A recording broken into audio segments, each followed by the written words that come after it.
Hello, everybody! E na aula de hoje, nós vamos falar das if clauses. Por acaso, hoje de manhã, quando tocou o despertador, você pensou, ai, se eu pudesse dormir um pouco mais. Você já pensou hoje naquela nossa frase, ah, se eu tivesse dinheiro? Pois bem, em inglês, para expressar esse desejo e usar o se, que exatamente vou pegar o meu giz, significa, é o significado de if. If significa se. Então, para expressar esses desejos, essas condições, sejam possíveis ou não, nós temos o ponto gramatical chamado if clauses. Eu trago aqui para vocês hoje dois tipos de if clauses. O primeiro, type 1, fala sobre possibilidades, uma possibilidade futura. Por exemplo, se eu tiver dinheiro, eu irei comprar um carro. É possível, desde que eu tenha dinheiro. Se eu tiver, eu compro. Se ela estudar, ela irá passar. Neste caso 2, que é o chamado Type 2 of If Clauses, tipo 2 de If Clauses, nós temos uma situação irreal. Por exemplo, se eu tivesse dinheiro, eu compraria um carro. Eu tenho dinheiro? Não. Aqui, se eu fosse você, já começa por aí, eu não sou você.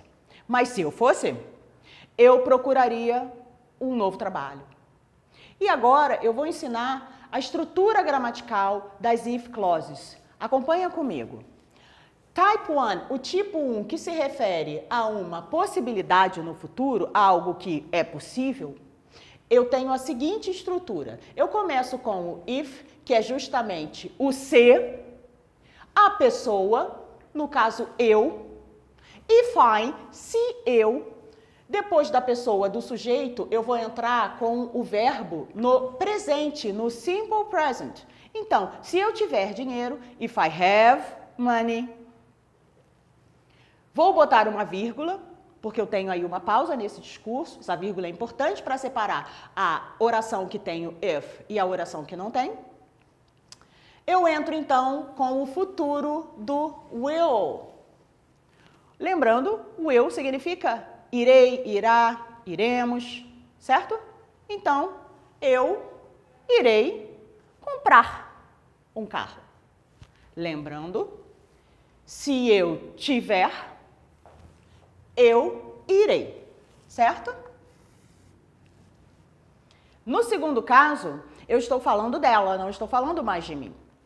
Estou falando se ela, presente simples, estudar. If she studies, quando é a terceira pessoa do presente simples, he, she, it, o verbo que originalmente aqui seria study, ele vai para a terceira pessoa, ele ganha o S. O study, o Y cai e vira IES.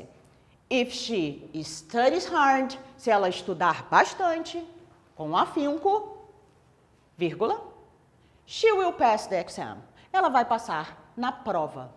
She will. Futuro com will. Alright? Vamos só aproveitar e sublinhar o verbo também, olha, para ficar completinho. Agora a gente vai falar de situações, infelizmente, irreais. Quando a gente dá aquela imaginada, aquela viajada, ah, se eu tivesse, ah, se eu pudesse. Vamos ver como expressar esse tipo de ideia. Eu entro com, novamente, o if, se, a pessoa, se eu. O verbo que lá na possibilidade está no presente, aqui ele vem no passado. E eu tenho if I had, se eu tivesse dinheiro. If I had money. Novamente entra a minha pausa, a minha vírgula, e aí eu completo o que eu faria. I'm, eu. E aí eu entro com o would. Would significa ele se une ao verbo e ele coloca o iria no final. Iria. O verbo é buy, comprar. Então, compraria, certo? I would buy. Eu compraria um carro. A última frase que eu trago para expressar situações irreais é essa aqui, ó. Se eu, if I, seguindo aqui, olha, meu escopo de gramática, were you, simple past do verb to be, lembrando, I, he, she, it, do verb to be é was. You, we, they, were. E, teacher, você se contradisse, porque você está usando I ali, o que esse were está fazendo? Calma, vou falar disso daqui a pouco. Vamos só terminar essa frase. If I were you, se eu fosse você, pausa. I would look. Look é olhar, então eu olharia. I would look. Teacher Debbie não viaja, não é look, é look for. Look for é uma expressão, significa procurar. Então, eu procuraria um novo emprego. Provavelmente essa pessoa não está indo muito bem no trabalho e aí você vira e fala, pô amigo, se eu fosse você, eu procuraria outro trabalho. Ou está insatisfeito. Entenderam a ideia dessa frase? E aí eu venho para o ponto do were. O were, ele é usado apenas, como eu disse, com as pessoas you, we, they. Só que, no caso da if clause, quando aparecer o I, he, she, it, a gente usa were também. Resumindo,